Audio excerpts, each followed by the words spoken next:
alternative. There's nothing on the radio anymore. Para alguns era um milagre. Outros chamaram de triunfo do analfabetismo. Em algum lugar entre o amor e o desprezo, That's the most people that ever paid to see a politician. The whole thing is magically bizarre. I mean, when you think about it, I'm sitting in a room and I'm talking, and people are listening far away. I mean, it's like crazy. em algum lugar entre o pombo-correio e a televisão, Will Irene succeed in recapturing John's love? Will John go back to... Radio made the world smaller, just that fast. houve e ainda há o rádio. Para nós, o rádio é a rotina. Pensamos nele como um meio de segunda classe, o parente pobre de nosso orgulho, a televisão.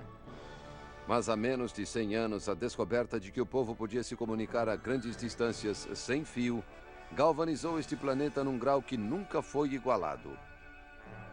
Hoje, em Maravilhas Modernas, o rádio vindo do éter.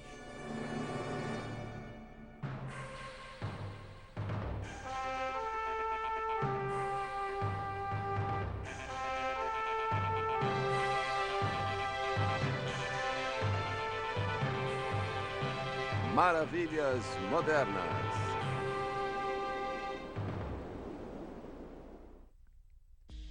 Yesterday, December 7th, 1941, a date which will live in infamy. A 8 de dezembro de 1941, 60 milhões de americanos ligaram os rádios para ouvir o presidente Franklin Delano Roosevelt pedir ao Congresso que declarasse guerra ao Japão. Nesse dia de 1941, o rádio ocupava uma posição central na vida americana. As pessoas ouviam-no para obter informações, divertir-se, às vezes rezar, e para animar o mundo à sua volta. Ninguém conhecia o poder do rádio mais do que Roosevelt, que o usara com muita eficácia para animar os americanos nos dias negros da Depressão. Agora, mais uma vez, eles ouviam a voz conhecida do presidente em salas de estar, escritórios, automóveis, restaurantes, supermercados e postos de gasolina. O rádio invadia tudo, era móvel nas casas, mas poucas décadas antes ele ainda não existia. Não foi Marconi?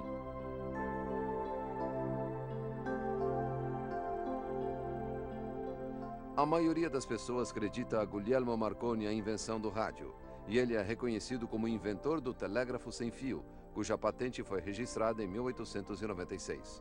Mas, embora brilhante cientista, Marconi tinha muitos colaboradores, sendo beneficiário e expositor de séculos de pesquisas no campo da eletricidade magnética.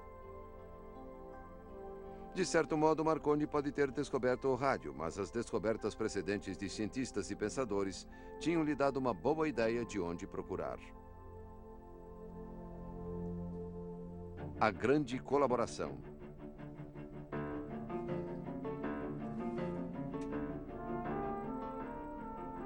O instinto de guerra do homem criou a necessidade de rápidas comunicações à distância para obter vantagens sobre o inimigo.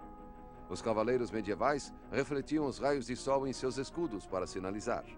Os soldados de Napoleão convocavam um exército com trombetas e tambores. Os índios americanos emitiam sinais de fumaça, enquanto os colonos americanos se comunicavam com bandeiras. No início do século XIX, a descoberta e o desenvolvimento do eletroímã tornou a telegrafia, comunicação por cabos, cientificamente possível.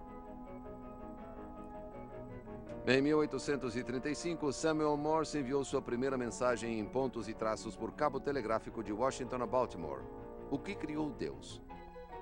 No início da Guerra Civil, o mesmo país que iria se dividir num conflito entre Norte e Sul havia se unido de leste a oeste com uma linha transcontinental de cabos telegráficos. 2 anos após a guerra, inaugurou-se um cabo transatlântico. Não muito depois disso, os cientistas perceberam que a corrente que fluía nos cabos magnetizava objetos metálicos, mesmo a distância considerável. A razão permaneceu um mistério até 1856, quando James Clerk Maxwell, físico inglês, provou matematicamente que os impulsos elétricos viajavam no espaço em forma de ondas. Essas ondas eletromagnéticas eram similares na forma e tinham a mesma velocidade da luz. Well, I think the history of radio starts with a man named Clerk Maxwell in the 19th century, who really stands as one of the most important physicists of all time, and really as important as Newton. Clerk Maxwell postulated the existence of electromagnetic waves, which of course are responsible not only for sound, but for all of the light that we have around us. Em 1887, Heinrich Hertz, cientista alemão, usou a teoria de Maxwell. Inventou um aparelho com duas bolas de metal separadas por um pequeno espaço. Ligou esse dispositivo a uma serpentina, uma bateria, uma chave e uma garrafa de Leyden para armazenar eletricidade. Com uma faísca da chave, Hertz fez elétrons saltarem pelo espaço entre as bolas, alternando a polaridade de negativa para positiva. E chamou o aparelho de oscilador, pois a faísca oscilava ou ia para frente e para trás continuamente, desde que a corrente alternada se mantivesse. Avançando na experiência, Hertz conectou uma bola de metal às duas pontas de um cabo. Deu forma de anel ao cabo, mas deixou uma estreita abertura nas pontas. Em seguida, pôs o cabo perto do oscilador sem tocá-lo. Quando ligou o circuito, uma faísca saltou pela abertura do anel. Como isso poderia acontecer se anel e oscilador não estavam conectados? A resposta para Hertz estava na existência de ondas eletromagnéticas. Essas ondas tinham viajado pelo ar do oscilador ao anel. Essa experiência simples foi a primeira transmissão de rádio. O oscilador de Hertz tinha sido o transmissor e o anel fora o receptor. 5 anos mais tarde, Guglielmo Marconi, com 18 anos, soube dessas pesquisas de Hertz e viu imediatamente as possibilidades comerciais da comunicação, especialmente para a indústria naval. Transformou o terceiro andar de sua casa numa oficina, leu tudo o que lhe caiu nas mãos sobre ondas hertzianas e decidiu partir do ponto em que Hertz e outros haviam deixado. His parents had a very large estate in Italy. His mother was a Jameson from the Irish Whiskey Company. And when Marconi could not get the Italian government interested in his wireless telegraphy, his mother took him to London and connected him with the British postal authorities. And they saw the potential of what wireless telegraphy would do and immediately snapped up the patent. Embora ainda pouco experiente, Marconi pôde, por tentativa e erro, aumentar a eficiência do oscilador de Hertz.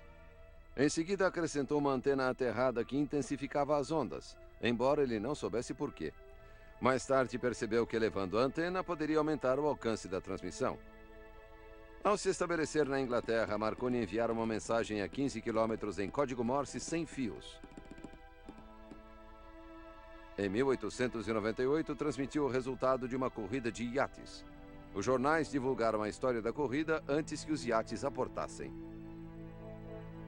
As pessoas começaram a comprar sistemas sem fio e a instalá-los em seus navios. Em 27 de março de 1899, Marconi mandou uma mensagem sem fio através do Canal da Mancha até a França. Ofuscando um tanto o sucesso de Marconi, pelo menos em sua opinião, estava o fato de que a transmissão deveria ser particular. O telégrafo e o recém-nascido telefone conectavam a pessoa que chamava à que atendia. Contudo, o sem-fio podia ser recebido por qualquer um que tivesse receptor. A privacidade para Marconi era a chave do sucesso em comunicação. Mas antes que os sinais fossem isolados, tinham de ser separados uns dos outros. Na Inglaterra, Sir Oliver Lodge patenteara uma ideia para regular o comprimento de ondas do transmissor, sintonizando o receptor para captar só esse comprimento de ondas. Marconi comprou a patente. Ao nascer do novo século, o ar estava cheio de sinais sem fios, mas estes consistiam de pontos e traços. Em 1901, as primeiras mensagens transatlânticas sem fio foram trocadas.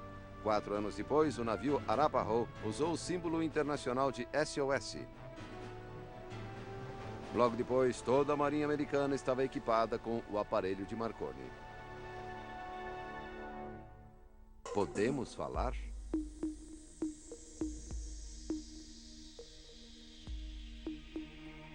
No Natal de 1906, operadores profissionais e amadores de telégrafos em Brant Rock, Massachusetts, captaram uma transmissão que jamais esqueceriam. Em vez de pontos e traços, ouviram vozes humanas e acordes de violino tocando um hino natalino. Quem transmitia era um cientista chamado Reginald Aubrey Fessenden. When Fessenden first played his violin on Christmas Eve, and the signal operators at first heard this music coming out on their earphones, can you imagine? They thought there was some kind of magic that was happening. What Fessenden did was he imprinted a voice on a radio wave, and he did this by creating, with the help of General Electric Company and a man named Ernst Alexanderson, something called the Alexanderson alternator, which was essentially an electric generator that moved so fast that it created not just electricity, but electromagnetic waves. Fessenden usou um microfone de carbono para converter a voz em sinal audível. Essa técnica de transmissão foi chamada amplitude modulada, ou AM, porque ela modulava a amplitude ou altura da onda. A transmissão natalina de Fessenden introduziu um novo conceito para o mundo, o de que qualquer pessoa podia captar os sinais, a irradiação. E como esse novo conceito sugeria ondas irradiadas por um ponto central, o termo rádio nasceu. Essa contribuição resultou num avanço espantoso no campo da comunicação. Mas aqui também terminou a cooperação. A partir daí, o rádio já não seria mera curiosidade, fantasia de inventor. Do dia para a noite, se tornaria líder, fazendo fortunas ou arruinando. A década seguinte veria a amarga rivalidade pelo controle desse novo meio de comunicação. Veria o surgimento de poderosas companhias e o fim do inventor individual. Você está assistindo este programa por cortesia de Volkswagen Jetta, para quem se contenta com muito.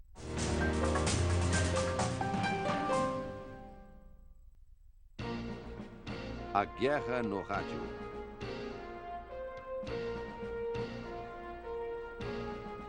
A transmissão de Fessenden havia conduzido a tecnologia do rádio a uma nova direção, e logo inventores e operadores de telégrafos buscavam novos caminhos para irradiar a voz humana. Mas faltava um gerador menor e um receptor mais sofisticado. Os primeiros receptores continham pedrinhas de galena chamadas cristais. Elas mudavam a corrente alternada da onda para a corrente contínua, o que permitia a audição do som. Os galenas, como ficaram conhecidos, eram baratos e populares, mas como funcionavam apenas com a energia gerada pelos sinais de entrada, o operador tinha de usar fones de ouvido. Um dos auxiliares técnicos de Marconi, John Ambrose Fleming, percebeu que construir geradores grandes não era a chave para melhorar o desempenho dos rádios. Inspirado na lâmpada de Edison e no trabalho do inglês Thomson envolvendo elétrons, Fleming construiu uma válvula, ou diodo, o precursor da válvula eletrônica. O diodo usava a energia do elétron e não um dispositivo mecânico para captar as ondas. Em 1906, Lee de Forest modificou o diodo de Fleming e criou uma peça que amplificava o sinal, deixando-o mais audível. Nascia o amplificador eletrônico, batizado de tubo Audion. And he made the invention that changed the world, and that was the radio tube as we know it today. But the curious thing is, Lee de Forest didn't understand what he had invented. Em 1911, um engenheiro de 21 anos chamado Edwin Armstrong começou a estudar o tubo Audion. Descobriu que seus elétrons moviam-se para frente e para trás ou oscilavam em ritmo regular. Essa corrente podia alimentar o sistema e amplificá-lo de novo, o que aumentava o poder do sinal. Esse princípio passou a ser conhecido como regeneração, e é um dos princípios básicos do rádio ainda hoje. Com a inovação de Armstrong, os geradores grandes e caros podiam ser substituídos por válvulas eletrônicas. O rádio tornou-se mais prático. Um homem predestinado.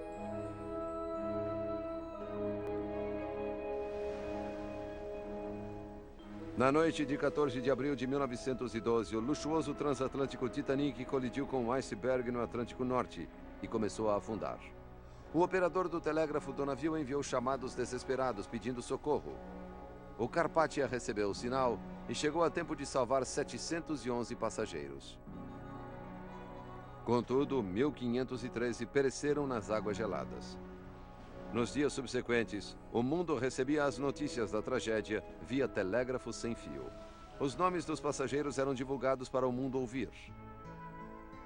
Em Nantucket, Massachusetts, um operador de telégrafo da companhia Marconi, David Sarnoff, permaneceu em seu posto 72 horas, recebendo notícias enviadas pelo Carpathia, que se aproximava de Nova York. Sarnoff, imigrante russo com o ginásio incompleto, empregara-se na companhia Marconi de Nova York como mensageiro pessoal do inventor. Seu cargo seguinte, operador de uma estação de Marconi, puseram no lugar certo e no momento certo. A tragédia do Titanic havia revelado a importância do rádio para a humanidade num momento de emergência. Mas David Sarnoff captou seu potencial para o comércio. Em 1916, agora um executivo, Sarnoff enviou um longo memorando ao presidente da Marconi americana com um esboço do que previa como a comunicação do futuro. I have in mind a plan of development which would make radio a household utility. The idea is to bring music into the home by wireless. The receiver can be designed in the form of a simple radio music box and arranged for several different wavelengths which should be changeable with the throwing of a single switch or pressing of a single button. Also, events of national importance can be simultaneously announced and received. Premeditated invasion. Baseball scores can be transmitted in the air. This proposition would be especially interesting to farmers and others living in outlying districts. Sincerely yours, David Sarnoff. Enquanto o espectro da guerra pairava no horizonte, a incipiente indústria do rádio já se lançara numa guerra particular. Poderosas companhias duelavam nos tribunais pelas patentes que lhes dariam o monopólio do rádio. Os inventores já não poderiam adaptar nem construir em cima do trabalho de outros pelo bem da humanidade. O rádio agora era um produto de venda que traria muito dinheiro. A entrada da América na Primeira Grande Guerra ajudou a indústria do rádio. O governo declarou a moratória das ações e resolveu as disputas, juntando as patentes e permitindo às companhias que as usassem. Com isso, a indústria se concentrou no desenvolvimento e fabrico em vez de brigar. Logo, os rádios eram padronizados e produzidos em massa para atender a demanda. Enquanto servia na Europa, Edwin Armstrong continuava a pesquisar as ondas de alta frequência. O resultado foi um receptor mais eficiente que ele batizou de super-heteródino. O super-heteródino melhorou a recepção, estreitando a faixa de frequência controlada pelos amplificadores. Isso ajudou a eliminar interferências indesejáveis e ainda melhorou o sinal. O super-heteródino de Armstrong, embora complexo, era simples de operar. Com um botão para o volume e outro para a sintonia, esse foi o primeiro receptor moderno. No final da guerra, o governo dos Estados Unidos compreendeu a importância do rádio e tratou de impedir que a indústria caísse em mãos de estrangeiros. A Companhia de Rádio da América foi formada com a General Electric à testa. As patentes e marcas da Marconi americana foram transferidas para a nova companhia. Em troca, a Marconi britânica poderia continuar a comprar peças americanas para os equipamentos que ela fabricava e vendia para o resto do mundo. A maioria dos empregados da Marconi americana, incluindo David Sarnoff, transferiu-se para a RCA. Sarnoff ainda sonhava vender caixas de rádio para uso nos lares. Mas outra companhia, a Westinghouse, passou-lhe adiante. A Westinghouse havia comprado os direitos exclusivos do super-heteródino de Armstrong e resolveu que o aproveitaria irradiando programas de suas emissoras e vendendo receptores ao público. A Westinghouse chamou Frank Conrad para construir uma estação nos altos da sua fábrica em Pittsburgh.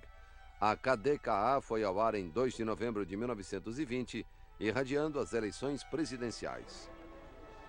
as soon as they are received by us here at KDKA. A transmissão foi um sucesso estrondoso. A venda de receptores de rádio estourou.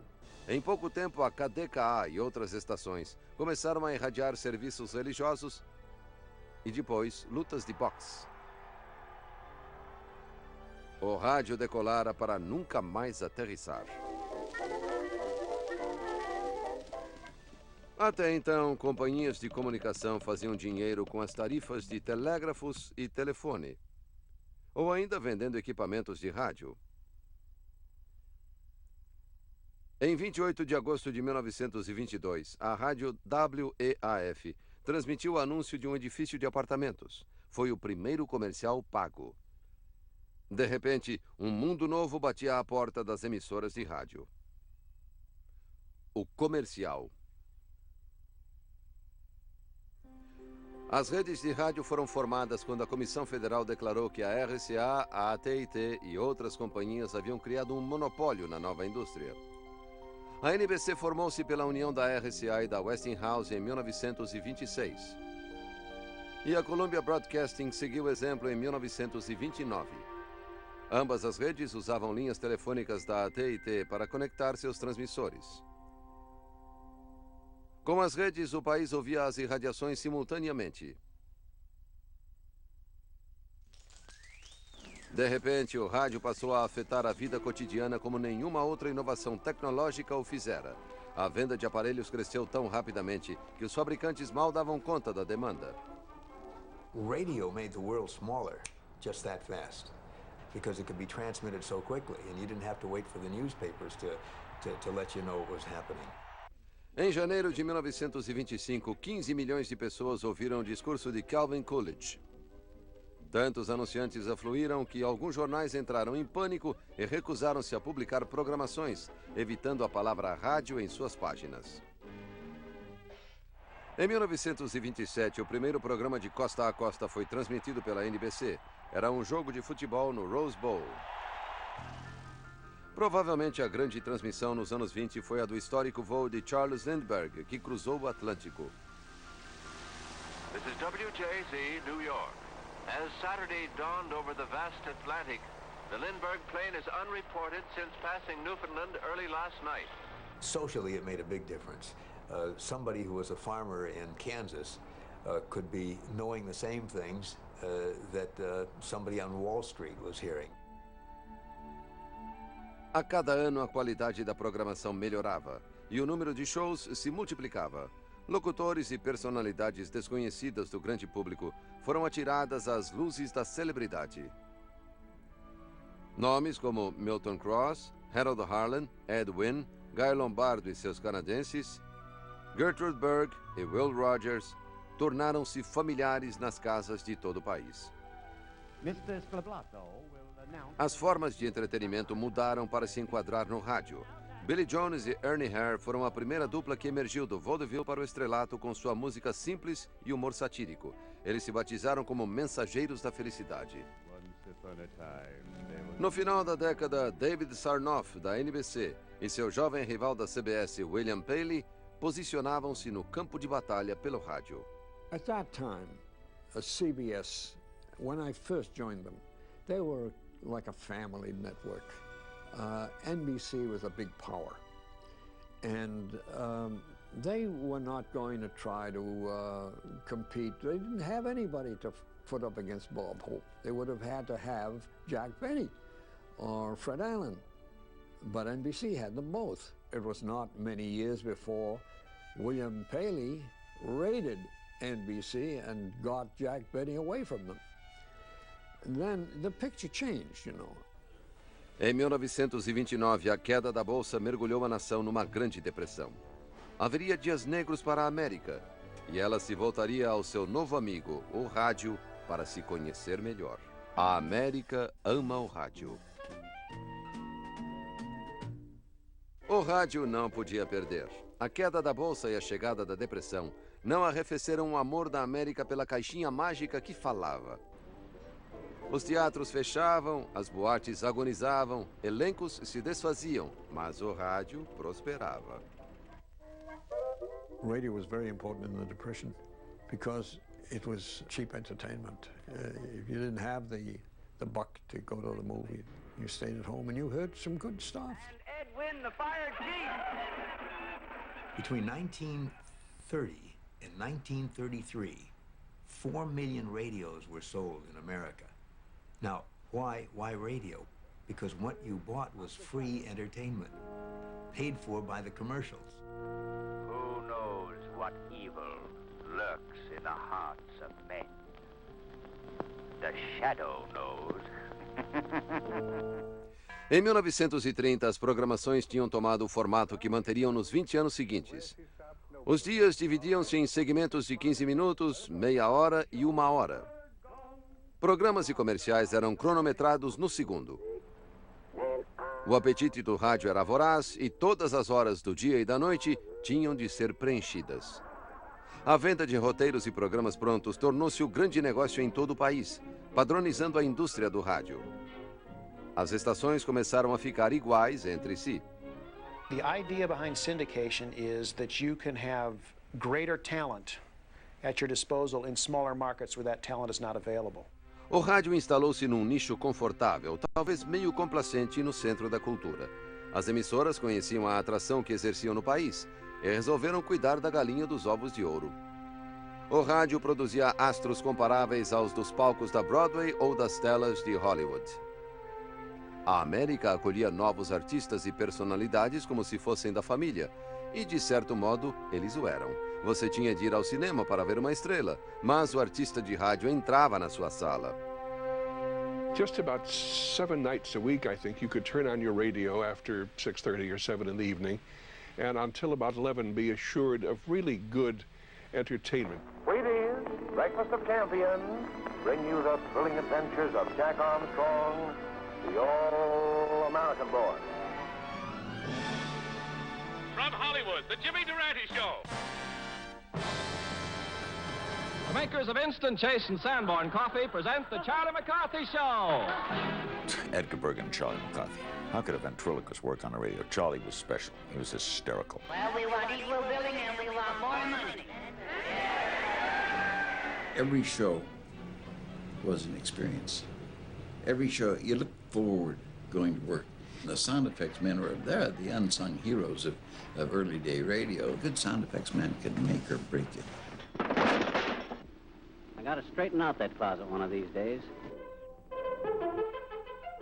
They knew that they wanted to have something aside from a fiery horse with the speed of light, a cloud of dust, and a hearty. And Fran Stryker, who wrote the show, had written in, and a hearty laugh. And this is 3 minutes before they're going on the air live. No, we can't have a laugh. What do we use? No, can't he say something like cowboy, something, like yip, yip, yip, yip? No, that doesn't. How about talking to his horse? Yeah, how about hi-oh, hi-oh, hi-oh, Silver, away? That's it. So they ran into the studio, and that's the way it happened. Hi-oh, Silver, away! At least radio drama was aptly named. I don't know who coined the phrase, but the theater of the mind. And it's true, if 5 million people were listening, you were giving 5 million different performances because you were as each individual saw you. And that was the beauty of it. And Lights Out was a show I listened to as a kid. It was scarier than In the Sanctum. It was scarier than Suspense. The announcer had a great voice, and it was on Sunday nights, and he would say, "Crawl under your couch, lock your doors, turn down the blinds, and turn your lights out." Now, you watching me do that is nothing, but listening to it. It is the hour when dogs howl and evil is let loose on a sleeping world. The radio listener is a participant. He becomes the set designer. He's in charge of wardrobe. It doesn't matter whether the soprano singing Carmen weighs 250 pounds. To the radio listener, she's a spirited, dangerous little woman with a rose in her teeth and and wonderful legs. Pelo menos em uma ocasião dramática, uma transmissão mexeu com a imaginação o bastante para causar pânico em algumas comunidades. A Mercury, produtora de Orson Welles, lançou a história de H.G. Wells, Guerra dos Mundos, irradiada na véspera do Halloween, em 1938. We now return you to Carl Phillips at Grover's Mill. Ladies and gentlemen, here I am. Wait a minute, something's happening. There's a jet of flame springing from the mirror, and it leaps right at the advancing men. Lord, they're turning into flames. Well, I thought it was magnificent. I heard it, and knew it was a broadcast. I couldn't quite understand this national hysteria and people rushing out to dig a hole, to get in. Orson Welles had just directed the famous War of the Worlds radio broadcast, the dramatic show that frightened millions of Americans into believing the country actually was being invaded by monsters from Mars. You will think less of my intelligence when I tell you this, but I was one of the reportedly 17 million Americans who was panicked. The reason that so many were fooled, who were not ordinarily foolable, is that great show was done in the form of news coverage. So that's why we believed it. We are deeply shocked and deeply regretful about the results of last night's broadcast. Por vezes, as tragédias relatadas no rádio eram realistas demais. Get it started. It's right and it's crashing. It's crashing terrible. Oh my, get out of the way, please. It's burning, bursting into flames and it's falling on the mooring fast. I think the worst one that I ever heard, the most graphic one, was when the Hindenburg caught fire and burned, and the man stayed right there with it, and he described with tears in his eyes and in his voice the bodies that fell maybe 150 or 200 feet. Sem dúvida, quem mais explorou o poder e a influência do rádio foi o presidente Franklin Delano Roosevelt. I am happy to speak to you from my home on a Sabbath day that has been observed in so many of your home communities as Brotherhood Day. He talked to everybody without either talking down or up. And I think that he kept the nation tightly bound. Let me assert my firm belief that the only thing we have to fear is fear itself. Nameless, unreasoning, unjustified terror, which paralyzes needed effort to convert retreat into advance. A FM ganha a guerra.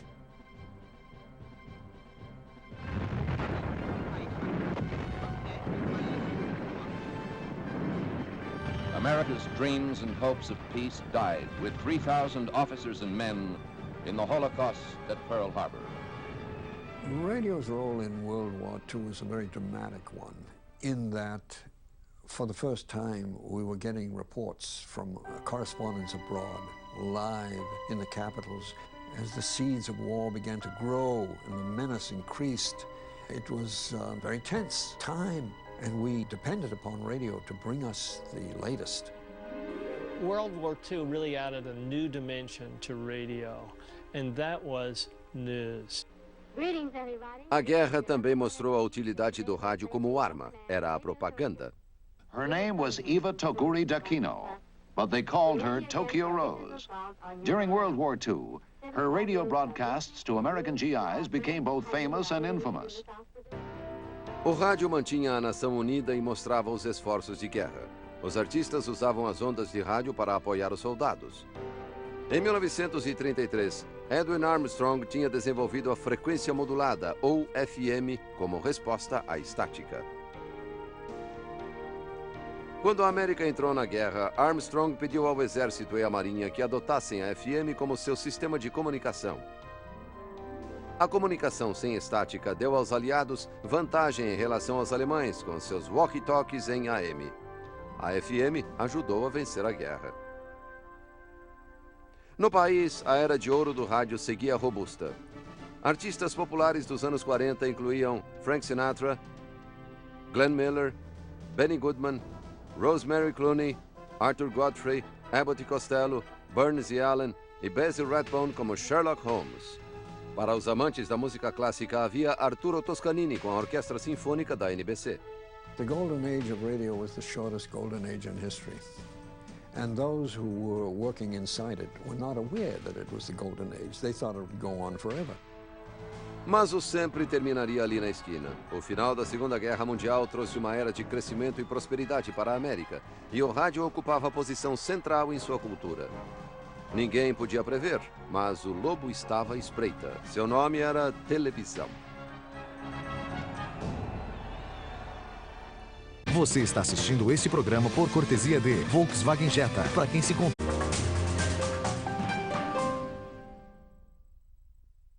Perigo de sucateamento. A televisão superou o rádio. Ela fez ao rádio o que o cinema falado fizera com o silencioso. A televisão fora esquecida durante a guerra, mas voltou à medida que milhões de americanos, filhos da depressão e fartos da guerra, começavam a se aprumar e a viver o sonho americano. GIs came home with a lot of money in their pockets, and they found that they could buy a new medium for a new era, and that was television. Muitos artistas que fizeram nome no rádio encontraram um novo lar na TV. O público, fascinado com a ideia de ver os artistas favoritos enquanto os ouvia, acompanhou os ídolos. Não demorou muito para a televisão usurpar as noites do rádio. Radio appealed to the innocence in me. Television took it away. There's no innocence on television. It's right there in front of you. Rod Serling told me once, he says, you know, when I wrote for radio, I could write, there's a dark, foreboding castle at the top of a hill. And if you could say that with a deep voice and the right organ music, whew, if I write that same thing for television, two technicians come in and say, well, what kind of castle you want, Rod? You want peaks? You want a little lights on? Where do you want the lighting to go? And I'm showing you the castle. Whereas radio, let me invent my own castle. Innocence. Nos anos 50 vieram as redes, que eram 3, na corrida para estabelecer a soberania no novo veículo. O rádio parecia que ia sossobrar enquanto tentava se reinventar.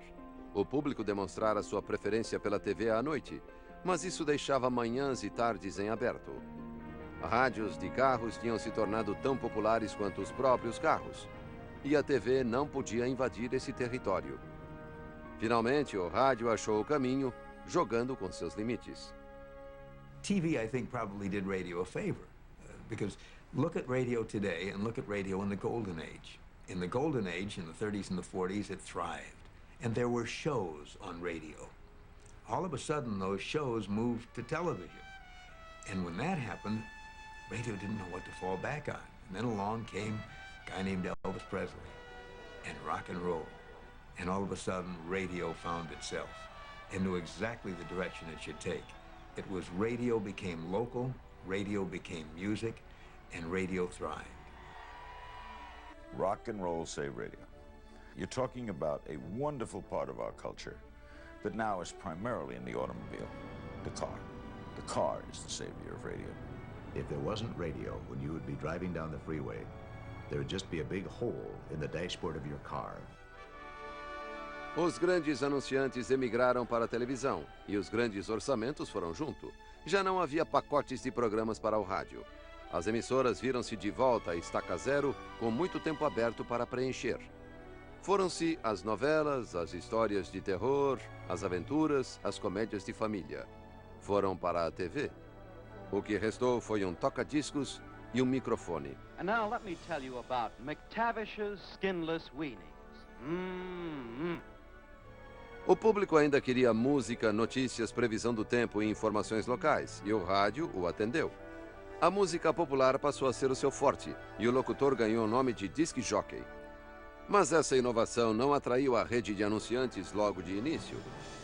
Como David Sarnoff previra em seu memorando havia mais de 30 anos, o rádio tocaria música e irradiaria jogos de bola. Red Barber gave me baseball. He put it in my head. I saw the game. When I went to my first game, I was 10 years old. I walked into Ebbets Field. The grass. I knew that grass. Red Barber had explained that grass to me. Em outubro de 1954, os primeiros rádios com transistores começaram a aparecer. O transistor fora desenvolvido por engenheiros dos laboratórios Bell. Era muito menor e mais barato que a válvula eletrônica. O transistor deu ao rádio um bem-vindo empurrão. Ele podia ir a qualquer parte, à praia, ao piquenique, ao jogo. No final dos anos 50, para cada aparelho de televisão, havia 3 rádios. A hora da FM chegou finalmente em meados da década, quando as gravações estereofônicas estrearam no mercado. Eram 2 canais de som separados, o que melhorava muito a qualidade de audição. A FM, com sua faixa mais larga, conseguia transmitir e receber sinais com frequências muito altas ou baixas. À medida que aumentava o interesse do ouvinte, o número de estações crescia para atender a demanda, a ponto de as emissoras FM ultrapassarem o número das emissoras AM. Se o som estéreo progredia, os ouvintes iam se sofisticando, discriminando os modos de escutar. Enquanto a AM se mantinha fiel ao público jovem, os ouvintes de ouvido mais educado passavam para a FM, e os anunciantes seguiam atrás. A FM, com mais estações, subdividia-se para atender a diferentes públicos e assim oferecer boas alternativas aos anunciantes. A estação com músicas românticas apelava para audiências femininas, enquanto uma fórmula voltada para o rock pesado seria mais atraente para rapazes. A AM, vendo o perigo de perder o mercado para a FM, encontrou a salvação e uma nova vida num formato chamado simplesmente de conversa.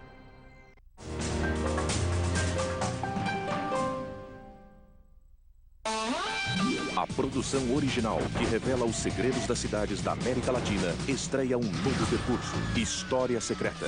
Medellín. Es el segundo centro urbano de Colombia. Es conocida como la ciudad de la eterna primavera. La causa del accidente fue la rivalidad que tenían los 2 pilotos. Los primeros 8 balazos no pudieron acabar con la vida de este asesino. Apresentado por Félix B. Bedut. Inédito. Nesta segunda, às 21 horas. Somente por The History Channel.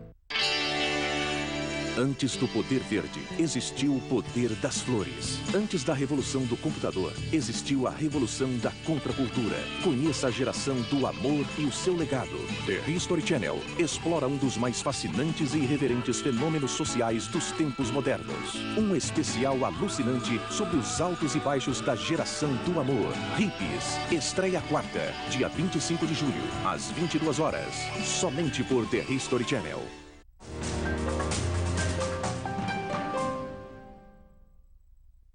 E por falar em conversa... Thank you so much for calling News Talk 760 WJR. Julie from Maumee, Ohio. I think people live vicariously through other people's lives through radio. You hear a lot of listeners giving their opinions on radio, and you either agree or disagree, or you get emotional in the response. And radio broadcasters know this. They know by putting people on the air, just listeners on the telephone, giving their opinion, that they will capture the imagination of people just listening vicariously. Talk radio is, today, rock and roll for adults. It skews to older. It appeals to the anger in us.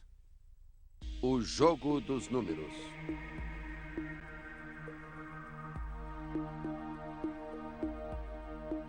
Quanto mais alternativas surgiam no dial, mais fragmentada ficava a audiência.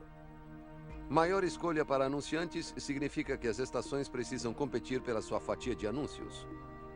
Os serviços de pesquisas e índices fizeram um levantamento dos ouvintes para saber quem estava ouvindo qual estação. A indústria de rádio dividiu a audiência em categorias, de acordo com idade, sexo e renda. Essa análise foi chamada de demográfica. Today, radio is really ruled by this, Arbitron. Arbitron is the rating service that is used to measure ratings for radio.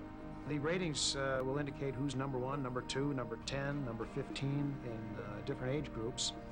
And the advertising community uses that tool to decide how much advertising or whether to place advertising on radio stations. There's very few stations left where the disc jockeys pick their own music.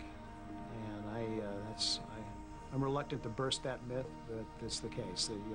The music is pre-programmed into a computer, and the computer is told by a music director how to rotate the songs. What is happening is people are just pushing the button to get what they want. They want immediate gratification. They don't want to have to wait for one type of music form to end before they can get another when they know they can press button number 2 on the radio and get that exact music form. I think the rating system was perhaps the most crippling influence on not only radio but television. I think there has been altogether a dumbing down, and that's a terrible thing to happen. It's strange, isn't it, that in a lifetime you can see the birth and the demise of an industry as we knew it. Of course, radio is stronger today than it ever was so far as commercials and whatnot are concerned. In the future, you're going to have an all blues station, an all reggae station, an all hip-hop station. And that's, it's just it's reflective of the sophistication of the rating service. Em 1962, o satélite Telstar foi lançado em órbita e as redes de comunicação elevaram-se ao espaço. Logo, dezenas de satélites entravam em órbita, transmitindo e amplificando sinais de uma estação a outra. Conversas por telefone, programação de rádio e TV, dados para o computador, tudo é passado em ondas de rádio. Hoje, a vida sem rádio seria inconcebível. Ele nos informa e nos diverte. Ondas de rádio cozinham nossa comida, abrem a porta de nossa garagem e permite que nos comuniquemos com o vizinho ou com a China. É notável que Marconi tenha registrado sua patente de telégrafo sem fio há 100 anos apenas. Talvez o motivo de considerar o rádio rotineiro é que entendemos instintivamente que ele sempre esteve aí, no ar. O rádio foi menos inventado do que tirado do ar. É difícil pensar no enorme trajeto do rádio apenas no século XX, sem perguntar que maravilhas nos aguardam no XXI e sem nos espantar com a rapidez com que corremos ao encontro do futuro. For the answer to these human problems, listen in tomorrow, same time, same station. Time marches on.